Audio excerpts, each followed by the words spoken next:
정부는 대출 규제를 통해 이미 시장의 심리를 크게 위축시킨 상황에서 다시 한번 공급 확대 방안을 내놓았습니다.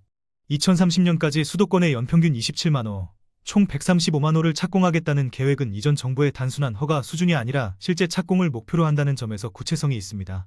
특히 공공택지를 민간에 매각하던 관행을 바꿔 LH가 직접 시행하겠다고 밝힘으로써 공급 속도를 높이겠다는 점이 강조되었습니다. 용적률 상향을 통한 7,000호, 용도 전환 정비와 1만 5천호, LH 주도의 7만 5천호 등 구체적 수치가 제시된 점은 과거 대책과 차별화됩니다. 그러나 공급 대책은 본질적으로 단기적 효과가 크지 않습니다. 규제 정책은 즉각 시장을 냉각시키지만 공급은 수년 뒤에야 현실화되기 때문입니다. 이번 대책이 발표되었음에도 서울 주간 상승률은 0.43%에서 0.1%대로 둔화되는데 그쳤고 하락으로 이어지지는 못했습니다. 이는 공급 대책이 집값 하락의 직접 원인이 되기 어렵다는 사실을 보여줍니다. 결국 이번 대책은 후속으로 더 강력한 규제와 세제 조치를 내놓기 위한 명분 쌓기 성격이 강합니다. 이미 시장은 총량 면에서 공급 부족이 아니라 수요 둔화가 두드러지고 있습니다. 전국 미분양 주택은 6만 2,244호이고 이중 준공후 미분양인 악성 미분양은 2만 7,057호로 다시 증가했습니다. 수도권 미분양만 해도 1만 3,283호가 넘습니다. 만약 집이 절대적으로 부족하다면 이 같은 미분양은 존재하지 않았을 것입니다. 이는 단순히 선호 입지의 희소성이 문제일 뿐 총량 부족론은 설득력이 약하다는 점을 의미합니다. 가계부채도 이미 한계 수준에 이르렀습니다. 2025년 2분기 가계신용 잔액은 1,952조 8천억 원이며 전분기 대비 24조 6천억 원이 늘어났습니다. 소득 증가가 정체된 상황에서 원리금 부담이 누적되면서 더 이상 레버리지 수요가 이어지기 어렵습니다. 실제로 서울의 소득 대비 주택가격 비율은 10 내외에 머물러 있으며 연평균 소득 8,874만원 가구가 약 9억 1천만원의 아파트를 매수하는 구조는 지속 가능성이 낮습니다.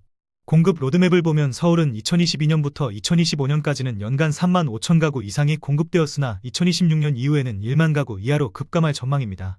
그러나 경기도는 2026년에 6만 6천 가구, 2027년에 8만 가구 수준이 공급되며 서울의 공백을 대체할 수 있습니다. 더불어 공공이 직접 시행하는 135만 호 착공 계획이 현실화된다면 중장기적으로 공급 압력은 더욱 강화될 수밖에 없습니다. 이처럼 수요 억제와 공급 확대가 동시에 추진되는 구조에서 시장은 하락 압력을 받을 수밖에 없습니다. 대출 규제는 이미 LTV를 50%에서 40%로 강화했고 토지거래허 가구역 확대와 거래조사 강화가 뒤따르고 있습니다. 공급 총량은 미분양 6만 호 이상이 증명하고 있고 가계신용 1,952조 원은 수요를 가로막는 벽이 되고 있습니다. 여기에 더해 135만 호 착공 계획은 향후 시장의 기대를 낮추는 강력한 시그널이 됩니다. 따라서 단기적으로는 변동성이 있더라도 구조적으로는 부동산 가격이 크게 하락할 수밖에 없습니다. 수요는 부채 부담과 규제로 억눌리고 공급은 중장기적으로 확대될 것이 분명하기 때문입니다. 결국 이 모든 수치와 정책의 흐름은 부동산 거품이 터질 수밖에 없다는 결론으로 이어집니다. 국토교통부에서 제공된 최근 자료로 직거래가 아닌 중개거래된 아파트만 정리하였습니다. 성남시 분당구 정자동 한솔마을 5단지 주공입니다. 1994년 준공 1156세대, 전용면적 41.8제곱입니다. 7년 전 가격 2억 6,500만원에서 최고액 9억 6,500만원까지 상승 후 25년 8월 6억 500만원에 거래되었습니다. 37% 하락했지만 여전히 7년 전 대비 128% 오른 금액입니다. 성남시 분당구 분당동 샛별마을 우방입니다. 1994년 준공 811세대, 전용면적 57.2제곱입니다. 7년 전 가격 4억 원에서 최고액 11억 4,500만원까지 상승 후 25년 8월 7억 8천만원에 거래되었습니다. 31% 하락했지만 여전히 7년 전 대비 95% 오른 금액입니다. 성남시 분당구 야탑동 매화마을 주공사입니다.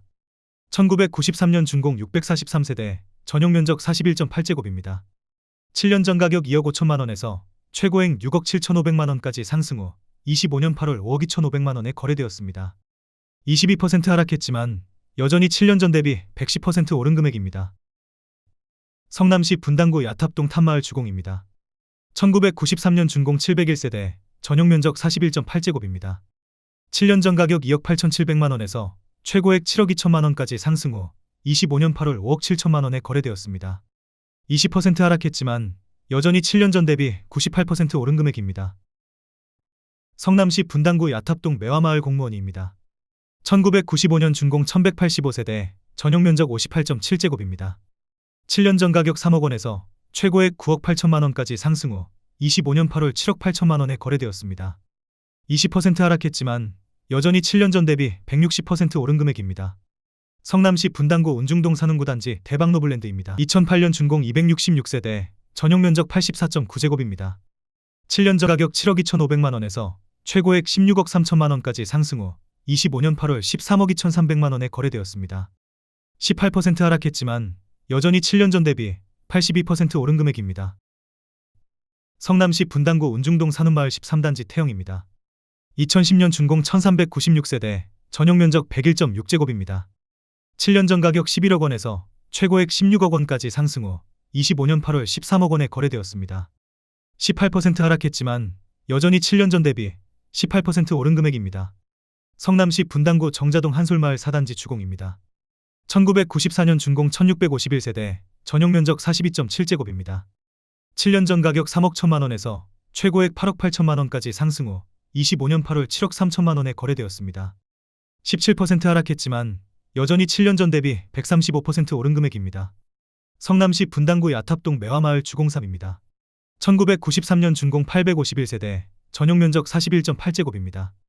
7년 전 가격 2억 5천만 원에서 최고액 6억 6천5백만 원까지 상승 후 25년 8월 5억 6천2백만 원에 거래되었습니다. 15% 하락했지만 여전히 7년 전 대비 124% 오른 금액입니다. 성남시 분당구 구미동 무지개 11단지 금강센테리움입니다. 1995년 준공 216세대, 전용 면적 49.7제곱입니다. 7년 전 가격 2억 9천3백만 원에서 최고액 6억 5천만 원까지 상승 후 25년 8월 5억 6천만 원에 거래되었습니다. 13% 하락했지만 여전히 7년 전 대비 91% 오른 금액입니다.